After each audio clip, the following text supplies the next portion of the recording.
Hi, it's Mike Bruno. I'm here at the Charles Boyk Law Offices in Holland, Ohio. And for today's episode of the Boyk Brief, we have the pleasure of introducing Erik Ibsen. Erik is the Executive Vice President and General Manager of our Toledo Hens. Hi, Mike. Thank you for having me. So I've looked at the schedule, and one thing that I noticed is that the season is set up with 6-game series, Yep. 6-game homestands, and then you hit the road for a 6-game homestand in someone else's park. Right.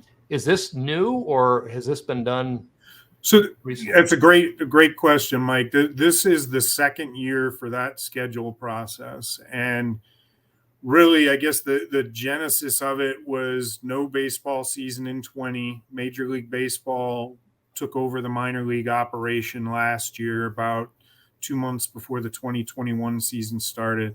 So due to COVID restrictions and some things that Major League Baseball was trying to wrap their arms around, the 6-game schedule came to be. And we thought it was just going to be for the 2021 season. One of the main reasons behind it was normally within that 6-day period, we would historically have visited maybe 2 teams over a road trip, and 2 teams would have been here during a homestand. But the idea was to cut down on travel, cut down on time where guys were spending on buses in close proximity, and everything started as a COVID precaution. And then as the season played out last year, the feedback that we gave and other minor league teams gave is the 6-game homestand really works from a business operations standpoint. There's probably some things for the on the field component. Seeing an opponent 6 days in a row can be a little bit challenging. You go all the way through the pitching rotation and you see a guy a second time, or if there's some bad blood between teams early in a homestand and you've got them in town another 3 or 4 days. But based upon the feedback between Major League Baseball and minor league baseball, the takeaways were there were many more positives than negatives. So we wanted to try it again in 2022. And what it also allows is Mondays are off days. Mondays are traditionally a slow attendance day.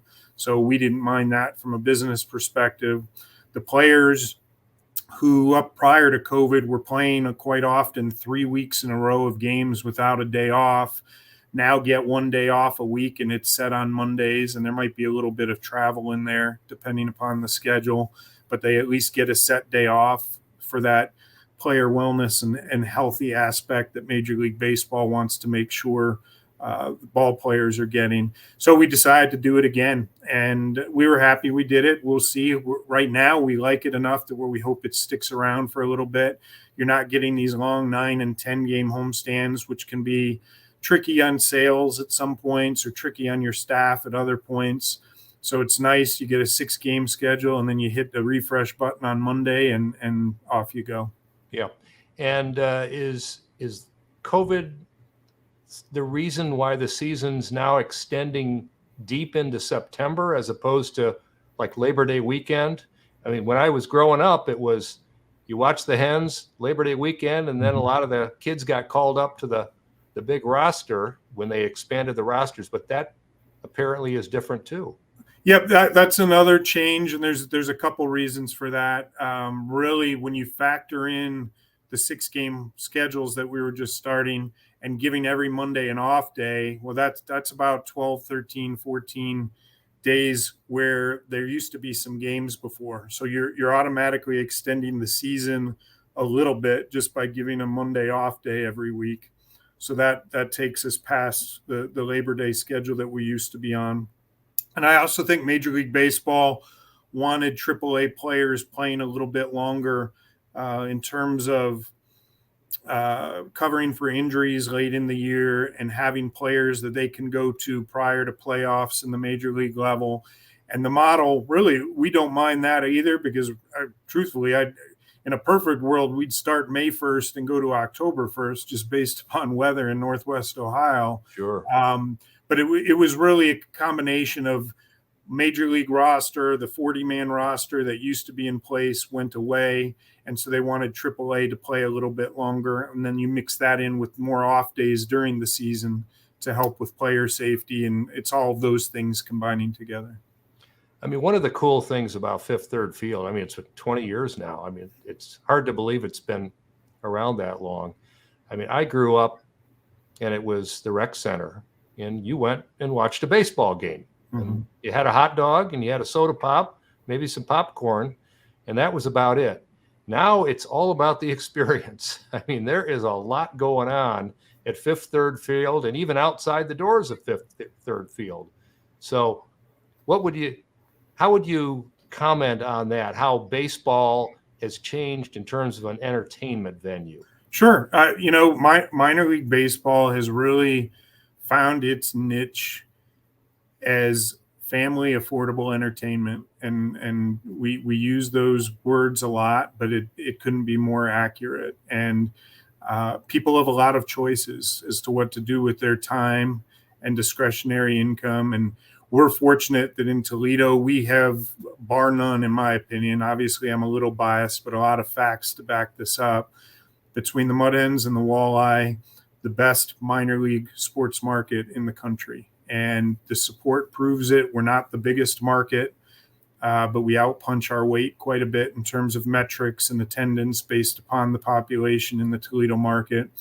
But really, it comes down to, if the Mud Hens or even the Walleye were depend on just the diehard baseball or hockey fans, the business wouldn't generate enough revenue to continue. So you get into minor league promotions and activities and theme nights and school celebration days and sleeping with your scout troop on the field after the game, because whether or not you love the game of baseball, there's a lot of fun things that we can tie to a baseball game that expand our audience or expand the number of people that are willing to sample us. And that's where you see the Star Wars nights and the Harry Potter nights and the superhero nights and faith and family nights. And because it's our job to generate things and events and experiences that people might want to bring their family to, they might want to bring out of town guests to, they might want to bring their business or company to, they might come to a game with a school group or a church group. And all those things are what help us sell tickets and make us successful. And really only about, in the surveying we do, only about 15%, that's 15, are made up of true diehard baseball fans, where they know what place we're in, they know everyone on our roster, they know everything about the Tigers, and 15%, you're not going to get enough people through Fifth Third Field on an annual basis if you're depending upon just the diehard. So that's how we're able to expand our reach a little bit. And if we're doing our job right, people are coming down. Some people leave without even knowing the score of the game. But as long as they had a good time, that's okay. And that's what we're about. I knew that I had no future in baseball when I couldn't hit a 75-mile-an-hour fastball in high school. So I had to find something else to do and stumbled upon this career. Tell us a little bit about how you got involved in the management end of baseball. People see what happens on the field, but they probably don't know behind the scenes how it all gets put together.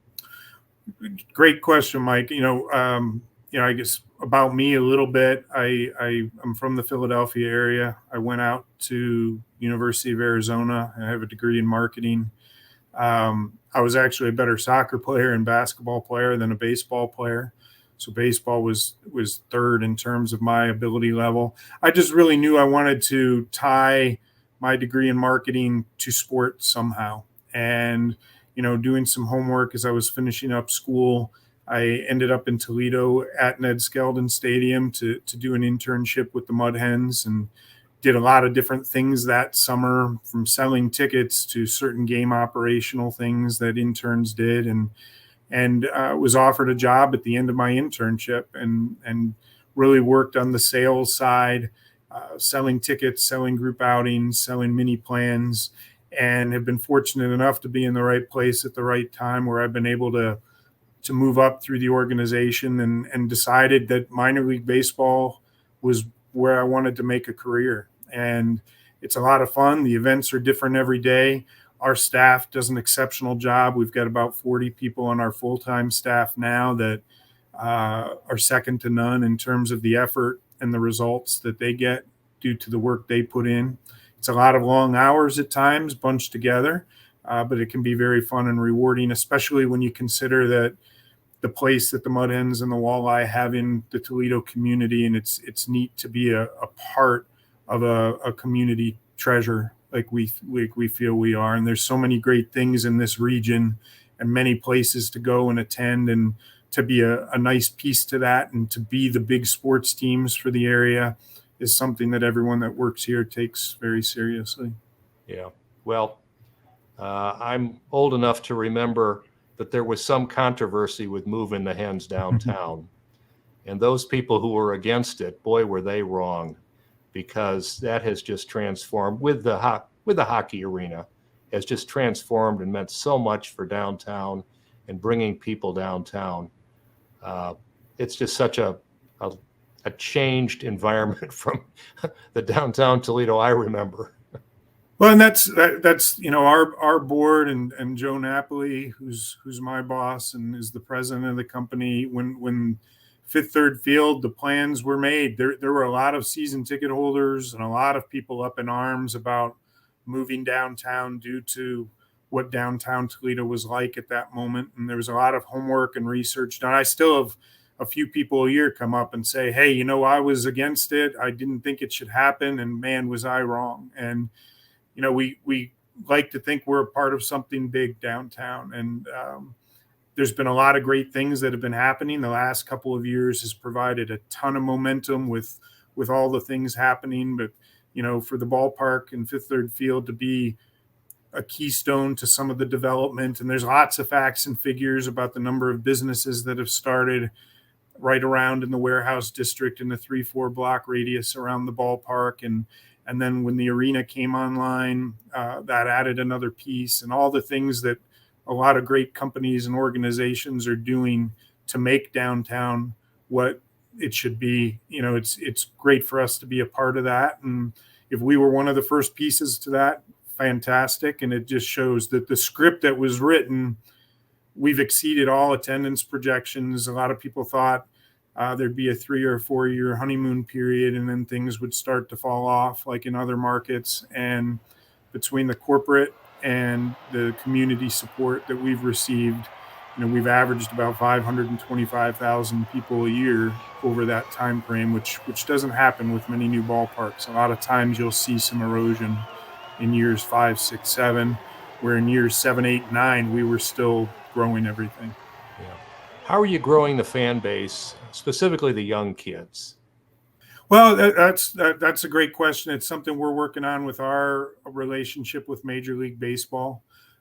There's some youth programs. There's a program called Play Ball that MLB has really gotten behind, and we've got a weekend of games in June where there's lots of events geared towards kids and coming down on the field early in the day of Mud Hens games and doing little clinics and camps and really trying to get kids interested in the game of baseball. There's some initiatives that we're also involved with Major League Baseball, with local RBI programs. And you just want kids to get out there and play. The day when I was young, which was a long time ago, we go out and play baseball for hours on end. And, baseball is a little bit tricky because you need a lot of guys or girls and a lot of positions to fill. And sometimes it's hard to get a pickup game going compared to other sports. And we take that mission very seriously as well. And we're constantly looking to see where we can educate about the game of baseball. We do camps and clinics on a regular basis, on our own too, outside of what Major League Baseball works with us on. And you try and just do some kids-oriented promotions to try and get kids to come down and be exposed to a game that maybe they haven't seen before or been able to play. And all those things are things that we continue to want to grow and help get more people involved with. Yeah. What's it going to take to get the Tigers to come down for another exhibition? I think it's been 10 years maybe since we've seen them. I think your calendar is right. I feel like it was 2012 maybe. The days where the Major League team would play its triple affiliate and like the Tigers would come down almost annually out at Ned Skeldon Stadium. Those days are a little bit harder now with collective bargaining agreements and players associations and things. We had talked to the Tigers about that event almost 10 years ago, and there was a charitable component to it, which helped sell them on it. And I think it went so well that there was discussion that it would have to be done again in the future. It probably is time to bring that conversation up again and just see. We'd love to do it as much as possible. And the Tigers have been so fantastic to work with. The relationship we have with them, I think we have if I'm not mistaken at this point, the third longest relationship out of 30 teams between the AAA team and the Major League affiliate. And there's many great reasons for that. Obviously, the geography is great, but more important, the people and the relationships and the support that we get from them, and they feel like they can trust us with their players and having that relationship. That all lends itself to a great relationship. But it probably is time, Mike, to have that conversation again and just see what the possibilities are for the next couple of years. Yeah, I was a little kid when they would come to Ned Skelton Stadium, and I remember running into Bill Freehand, who was a giant. He was a big guy as it was, but I was only 10 years old at the time. And then later on, took my kids and took my youngest son, and I remember we were in the front row, and Bobby Higginson was tapping him because my kid was turned around backwards, tapping him with a bat in the on-deck circle. So that's some pretty good memories of those games. Baseball in general has such a neat way of having memories like that. And minor league baseball, the memories we create, I still have a lot of people talk about how, maybe I helped somebody's grandson get a first pitch and they were 6 at the time and now they're 26. And there's still memories every time they come to Toledo about when they got to throw the first pitch out at Skeldon Stadium, and all these neat stories that are within families and families that love the game of baseball. There's been many books written about those sorts of things, and each person or each fan or each attendee has their memories of baseball and going to games with their grandparents and parents and those sorts of things. And that's another great reason to be in this business, because it's a fun atmosphere. It's a fun game. We're able to do things that are creative. We're allowed to promote things that hopefully let people take a little 3-hour from vacation from the daily stressors that they're dealing with and come down and enjoy a game. And even if they don't care for the game of baseball or it's not one of their favorite sports, we feel there's enough going on that someone can really be entertained and spend that quality time with friends and family. Well, the Mud Hens are a Toledo treasure. And Erik Ibsen, we thank you for the role you're playing on putting the product on the field for us. And hopefully we'll be talking playoffs this year. We would love to do that. Nobody supports playoffs in a minor league market like the fans in Toledo and the surrounding areas. We have lots of numbers to back that up. And it cuts across baseball and hockey. And we've sold out playoff games where other minor league teams in our industry ask us how we do it, because it just doesn't happen that often at the minor league level for various reasons. But let's hope we have a great summer and a nice long playoff potential run here in 2022. Okay. Thanks for your time. Thank you.